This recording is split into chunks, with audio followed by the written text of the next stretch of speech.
ರಾಶಿ ಮೀನರಾಶಿಯ ಮೇ ತಿಂಗಳ ಭವಿಷ್ಯ. ಲಗ್ನದಲ್ಲಿ ಕುಜ ಬುಧ ರಾಹುವಿನ ಯೋಗ, 2ರಲ್ಲಿ ರವಿ ಗುರು ಶುಕ್ರರ ಯೋಗ. ರವಿ 13ನೇ ತಾರೀಕಿನ ನಂತರ ಕಾಲದಲ್ಲಿ ವೃಷಭ ಸಂಕ್ರಮಣ, ವೃಷಭಕ್ಕೆ ಪಯಣ ಬೆಳೆಸ್ತಾನೆ. ಮತ್ತು 7ನೇ ಮನೆಯಲ್ಲಿ ಕೇತು, 12ರಲ್ಲಿ ಶನಿಯ ಯೋಗ. ಇದು ಗ್ರಹಸ್ಥಿತಿ. ಜೊತೆಗೆ ಈ ಲಗ್ನದಲ್ಲಿ ಕುಜ ಪಾಪೇ ಲಗ್ನಗತೆ ಪರಾಜಯ ಶಿರೋರು ದುಃಖ ದುಷ್ಕೀರ್ತಯ ಅಂತ ಹೇಳಿದ ಹಾಗೆ ಮೀನರಾಶಿಯವರಿಗೆ ಈ ಮಾಸದಲ್ಲಿ ಈ ಹಣಕಾಸಿನ ಹಣಕಾಸಿನ ವಿಷಯದಲ್ಲಿ ತೊಂದರೆ ಆಗುವಂತಹದ್ದು, ಭೂಮಿಗೆ ಸಂಬಂಧಪಟ್ಟಂತಹ ತೊಂದರೆ, ತಗೊಂಡಂತಹ ಜಾಗದಲ್ಲಿ ನಮಗೆ ಪಾಣಿ ಬರದೇ ಇರುವಂತಹದ್ದು, ಅಥವಾ ಇನ್ನೊಂದೇನೋ ಕಿರಿಕಿರಿ ಆಗುವಂತಹದ್ದು, ಪಕ್ಕದವರು ಕಿರಿಕಿರಿ ಮಾಡುವಂತಹ ಸಾಧ್ಯತೆಗಳು, ಈ ರೀತಿಯಲ್ಲಿ ಒಂದು ಯೋಗ ಇದೆ. ಅಥವಾ ಯಾರು ನಿಮಗೆ ಮಾರಾಟ ಮಾಡಿರ್ತಾರೆ ಅವರೇ ಪೇಪರಲ್ಲಿ ಮೋಸ ಮಾಡುವಂತಹ ಸಾಧ್ಯತೆಗಳು ಕೂಡ ಇದ್ದಾವೆ. ಯಾಕೆಂದರೆ ರಾಹುವಿನ ಒಂದು ಯೋಗ ಇದೆ. ರಾಹುವಿನ ಒಂದು ಯೋಗ ಇರೋದ್ರಿಂದ ನೀವು ಸ್ವಲ್ಪ ಹುಷಾರಾಗಿರುವಂತಹದ್ದು ಒಳ್ಳೆಯದು. ಇನ್ನು 2ನೇ ಮನೆಯಲ್ಲಿ ರವಿ ಮತ್ತು ಗುರುಗಳ ಯೋಗ. ರವಿ ಅವನು ಷಷ್ಠಾಧಿಪತಿ ಆಗಿರುವ ಕಾರಣ ಪಿತ್ತೋಷ್ಣ ಜ್ವರತಾಪ ದೇಹಪತನ ಅಪಸ್ಮಾರ ಅಂತ ಹೇಳುವಂಥ ಹಾಗೆ ನಮಗೆ ಪಿತ್ತಾಂಶ ಜಾಸ್ತಿ ಆಗುವಂತಹದ್ದು, ಆರೋಗ್ಯದಲ್ಲಿ ಏರುಪೇರಾಗುವಂತಹದ್ದು, ಜೊತೆಗೆ ಈ ನಮ್ಮ ದೊಡ್ಡವರಿಗೆ ಅನಾರೋಗ್ಯ ಬರುವಂತಹದ್ದು ಇತ್ಯಾದಿಗಳು ಕೂಡ ಕಾಣಬಹುದು. ಆದ್ದರಿಂದ ಆರೋಗ್ಯದಲ್ಲಿ ಸ್ವಲ್ಪ ಜಾಗೃತರಾಗಿರಿ. ಅದರ ಜೊತೆಗೆ ಶುಕ್ರ, ಈ ಅಷ್ಟಮಾಧಿಪತಿ ಆಗಿರತಕ್ಕಂತಹ ಶುಕ್ರ ದ್ವಿತೀಯದಲ್ಲಿ ಬರುವಂತಹದ್ದು, ಅದು ಲಗ್ನಾಧಿಪತಿಯಾದ ಗುರುವಿನ ಜೊತೆಗೆ ಇರೋದ್ರಿಂದ ಸ್ತ್ರೀ ವಿಷಯಕವಾಗಿರ್ತಕ್ಕಂತಹ ವಿಷಯದಲ್ಲಿಯೂ ಕೂಡ ತುಂಬ ಹುಷಾರಾಗಿರುವಂತಹದ್ದು. ಸ್ತ್ರೀ ಜೊತೆಯಲ್ಲಿ ಹಣಕಾಸಿನ ವ್ಯವಹಾರ ಮಾಡಲಿಕ್ಕೆ ಹೋಗಬೇಡಿ. ಜೊತೆಗೆ ಅವರಿಂದ ದುಡ್ಡು ತಗೊಳ್ಳೋದು ಬೇಡ, ಕೊಡೋದು ಬೇಡ. ಹಾಗಾಗಿ ವ್ಯವಹಾರವೇ ಬೇಡ ಅವರ ಜೊತೆಗೆ ಈ ಮಾಸ.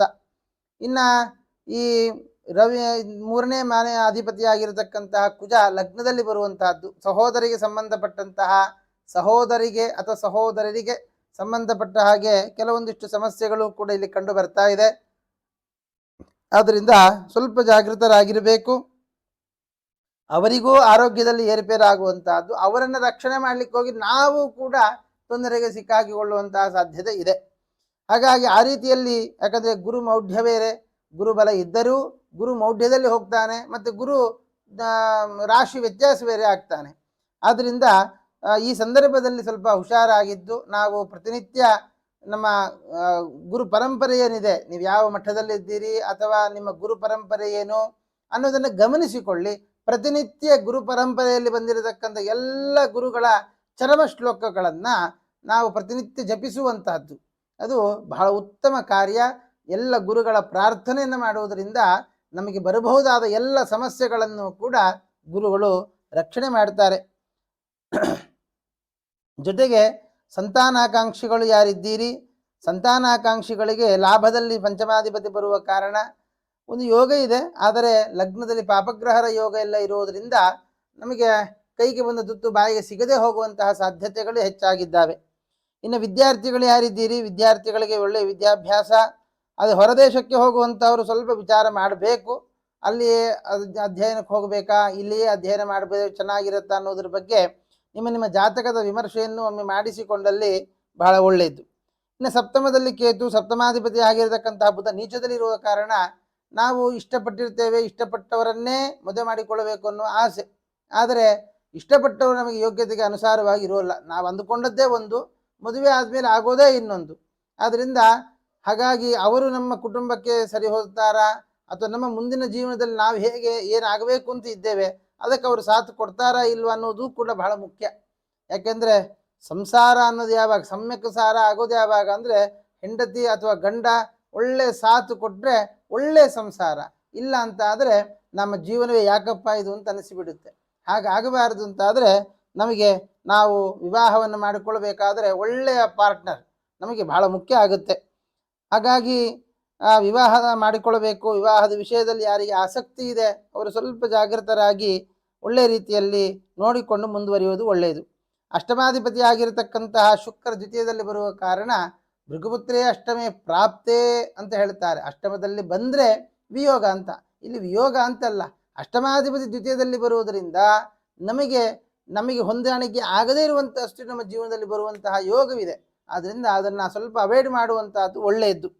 ಇನ್ನು 9ನೇ ಮನೆಯ ಅಧಿಪತಿಯಾದ ಕುಜ ಲಗ್ನದಲ್ಲಿ ಬರುವಂತಹದ್ದು, ದ್ವಿತೀಯಾಧಿಪತಿಯೂ ಹೌದು. ಅದರಿಂದ ಪಿತ್ರಾರ್ಜಿತವಾದಂತಹ ಆಸ್ತಿಪಾಸ್ತಿಗಳು ಅಥವಾ ತಂದೆಯ ಕಡೆಯಿಂದ ಬರಬೇಕಾದಂತಹ ಹಣ, ಅಥವಾ ತಂದೆ ನಿಮ್ಮ ಹೆಸರಲ್ಲಿ ವಿಲ್ ಮಾಡುವಂತಹದ್ದು, ಈ ಥರದ ಅನೇಕ ಸಂಗತಿಗಳನ್ನು ನಾವು ಕಾಣಬಹುದಾಗಿದೆ. ಇನ್ನು ಕರ್ಮಾಧಿಪತಿಯಾಗಿರ್ತಕ್ಕಂತಹ ಗುರು ದ್ವಿತೀಯದಲ್ಲಿ ಬರುವ ಕಾರಣ ಕೆಲಸದಲ್ಲಿ ಪ್ರಗತಿ, ಅನೇಕ ಬೇರೆ ಬೇರೆ ಕೆಲಸಕ್ಕೆ ನಾವು ಅರ್ಜಿ ಹಾಕಿದರೆ ಆಫರ್ ಬರುವಂತಹದ್ದಾಗಲಿ, ಅಥವಾ ನಮ್ಮ ಕೆಲಸದಲ್ಲಿ ನಮಗೆ ಒಂದು ಪ್ರಮೋಷನ್ ಸಿಗುವಂತಹದ್ದಾಗಲಿ, ಈ ಥರದ ಅನುಕೂಲಗಳು ಕೆಲಸದಲ್ಲಿ ಕಂಡು ಬರ್ತಾ ಇದೆ. ಇನ್ನು ಲಾಭದಲ್ಲಿ ಚಂದ್ರ ಪಂಚಮಾಧಿಪತಿ ಆಗಿರುವ ಕಾರಣ ಒಳ್ಳೆಯ ಲಾಭ, ಅದು 2 ವಿಧವಾದಂತಹ ಲಾಭ ನಾವು ಗಳಿಸಬಹುದಾಗಿದೆ. ಹಾಗಾಗಿ ಹಣಕಾಸಿಗೆ ಏನು ತೊಂದರೆ ಇಲ್ಲ. ಆದರೆ ಬಂದ ಹಣವನ್ನು ಸರಿಯಾದ ರೀತಿಯಲ್ಲಿ ಉಪಯೋಗಿಸಬೇಕು. ನಾನು ಆಗಲೇ ಒಂದು ಮಾತು ಹೇಳಿದೆ, ಕೈಗೆ ಬಂದ ತುತ್ತು ಬಾಯಿಗೆ ಸಿಗದೆ ಹೋಗುತ್ತೆ ಅಂತ. ಆದ್ದರಿಂದ ಬಂದ ಹಣವನ್ನು ಸರಿಯಾದ ರೀತಿಯಲ್ಲಿ ವಿನಿಯೋಗಿಸಿಕೊಳ್ಳುವಂತಹ ಕೆಲಸವನ್ನು ಮಾಡಬೇಕು. ವ್ಯಯದಲ್ಲಿ ಶನಿ ವ್ಯಯಾಧಿಪತಿಯಾಗಿ ಲಾಭಾಧಿಪತಿಯಾಗಿಯೂ ಬಂದಿರುವ ಕಾರಣ ಬಂದ ಲಾಭ ಅದು ವ್ಯಯ ಆಗ್ತಾ ಹೋಗುತ್ತೆ. ಅದು ಬಂದ ಹಣ ನಮ್ಮಲ್ಲಿ ಉಳಿದಾಗ ಮಾತ್ರ ಅದು ನಿಜವಾದ ಲಾಭ, ಇಲ್ಲ ಅಂತ ಆದರೆ ಬಂದದ್ದು ವ್ಯಯಕ್ಕೆ ಹೋಗಿಬಿಟ್ರೆ ನಮಗೆ ಅನುಭವಕ್ಕೆ ಸಿಗೋದಿಲ್ಲ ಅಂತ ಅರ್ಥ. ಆದ್ದರಿಂದ ತುಂಬ ಜಾಗೃತಿಯಿಂದ ಅದನ್ನು ನಾವು ನೋಡಿಕೊಳ್ಬೇಕು. ಹಾಗಾಗಿ ಒಟ್ಟಾರೆ ಈ ಮೀನರಾಶಿಯವರಿಗೆ ನಾವು ನೋಡುವಾಗ ಲಗ್ನದಲ್ಲಿ ಬಂದಿರತಕ್ಕಂತಹ ಕುಜ ಅದು ತಂದೆಯ ಆರೋಗ್ಯಕ್ಕೆ ಏರುಪೇರು ಮಾಡ್ತಾನೆ. ಜೊತೆಗೆ ಬುಧ ಚತುರ್ಥಾಧಿಪತಿಯಾಗಿ ನೀಚದಲ್ಲಿ ಬಂದಿದ್ದಾನೆ. ರಾಹುವಿನ ಒಂದು ಯೋಗ ಇದೆ. ಆದ್ದರಿಂದ ತಾಯಿಯ ಆರೋಗ್ಯ, ಮನೆಗೆ ಸಂಬಂಧಪಟ್ಟ ಸಮಸ್ಯೆಗಳು, ಮತ್ತು ಬುಧ ಸಪ್ತಮಾಧಿಪತಿಯೂ ಹೌದು, ಮತ್ತು ಸಪ್ತಮದಲ್ಲಿ ಕೇತುವಿನ ಒಂದು ಯೋಗ ಇದೆ.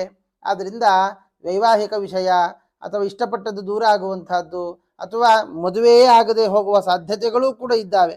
ಆದರೆ ಅದಕ್ಕೆ ತಕ್ಕ ಪರಿಹಾರಗಳನ್ನು ನಾವು ಮಾಡಿಕೊಳ್ಳುವಂತಹದ್ದು. ಅದು ವಿವಾಹದಲ್ಲಿ ತುಂಬ ಅಡಚಣೆ ಬರ್ತಾ ಇದ್ದರೆ ಜಾತಕ ವಿಮರ್ಶೆ ಮಾಡಿ ಯಾವ ಕಾರಣದಿಂದ, ಯಾಕಂದರೆ ಮದುವೆ ಆಗದೇ ಇರಲಿಕ್ಕೆ ಅನೇಕ ಕಾರಣಗಳಿದೆ. ಅದು ಪಿತೃದೋಷಗಳಾಗಬಹುದು, ಪ್ರೇತಬಾಧೆ ಆಗಬಹುದು, ಸರ್ಪಶಾಪ ಆಗಬಹುದು, ಸರ್ಪದೋಷ ಆಗಬಹುದು. ಸರ್ಪಶಾಪ ಬೇರೆ, ಸರ್ಪದೋಷ ಬೇರೆ. ಹೀಗೆ ಸಹಜವಾಗಿ ಎಲ್ಲರೂ ಹೇಳ್ತಾರೆ ಮದುವೆ ಆಗ್ತಾ ಇಲ್ವಾ ಪಿತೃದೋಷ ಅಂತ ಹೇಳಿಬಿಡ್ತಾರೆ. ಆದರೆ ಪೈತೃಕವಾದ ದೋಷ ಯಾವ ತರಹದಲ್ಲಿ, ಯಾರು ಅಕಾಲ ಮರಣ ಹೊಂದಿದ್ದರಿಂದ ಅಥವಾ ಯಾರಿಗೆ ತೃಪ್ತಿ ಆಗದೇ ಇದ್ದದ್ದರಿಂದ ನಮಗೆ ಈ ದೋಷ ಬಂದಿದೆ ಅನ್ನುವುದನ್ನೂ ಕೂಡ ನಾವು ಕಂಡು ಹಿಡಿದು ಅದಕ್ಕೆ ತಕ್ಕ ಪರಿಹಾರವನ್ನು ನಾವು ಮಾಡಬೇಕು. ಜ್ವರ ಬಂದಿದೆ, ಯಾವ ಜ್ವರ ಅಂತ ನಾವು ಕಂಡು ಹಿಡಿಬೇಕು. ಅದು ಮಲೇರಿಯಾನೋ ಟೈಫಾಯ್ಡು, ಅದು ಯಾವ ಇದಕ್ಕೆ ಸಂಬಂಧಪಟ್ಟದ್ದು ಜ್ವರ ಅಂತ ಕಂಡು ಹಿಡಿದು ನಾವು ಔಷಧಿ ಕೊಟ್ಟ ಹಾಗೆ ನಾವು ಪೈತೃಕವಾದ ದೋಷ, ಸರ್ಪದೋಷ, ಯಾವುದೇ ದೋಷ ವಿವಾಹಕ್ಕೆ ಅಡೆಯಾಗಿರಲಿ ತಡೆಯಾಗಿರಲಿ ಅದನ್ನು ನಾವು ಸರಿಯಾದ ರೀತಿಯಲ್ಲಿ ಕಂಡು ಹಿಡಿದು ಅದಕ್ಕೆ ತಕ್ಕ ಪರಿಹಾರಗಳನ್ನು ನಾವು ಮಾಡಿಕೊಂಡ್ವಿ ಅಂತ ಆದರೆ ಖಂಡಿತ ಒಳ್ಳೆಯದಾಗತ್ತೆ. ಹಾಗಾಗಿ ಮೀನರಾಶಿಯವರು ಪ್ರಧಾನವಾಗಿ ಸುಬ್ರಹ್ಮಣ್ಯನ ಪ್ರಾರ್ಥನೆಯನ್ನು ಮಾಡಿ ಸುಬ್ರಹ್ಮಣ್ಯ ದೇವರಿಗೆ ಭಸ್ಮಾರ್ಚನೆಯನ್ನು ನಡೆಸುವಂತಹದ್ದು. ಆನಂತರ ಈ ನರಸಿಂಹದೇವರಿಗೆ ಪಾನಕವನ್ನು ಸಮರ್ಪಣೆ ಮಾಡುವಂತಹದ್ದು. ನರಸಿಂಹ ಜಯಂತಿಯನ್ನು ಬರುತ್ತೆ, ಆ ಸಂದರ್ಭದಲ್ಲಿ ನರಸಿಂಹದೇವರಿಗೆ ವಿಶೇಷವಾಗಿ ಪಾನಕ ನಿವೇದನೆ ಮತ್ತು ಪಂಚಾಮೃತ ಅಭಿಷೇಕಾದಿಗಳನ್ನು ನಡೆಸಿಸುವಂತಹದ್ದು ಬಹಳ ಉತ್ತಮ ಕೆಲಸ. ಅವತ್ತು ಮಾಡಿ ಭಗವಂತನ ಅನುಗ್ರಹದಿಂದ ಎಲ್ಲ ಕಷ್ಟ ಪಾರಾಗಲಿ ಅಂತ ಹೇಳ್ತಾ ಕೃಷ್ಣಾರ್ಪಣಮಸ್ತು.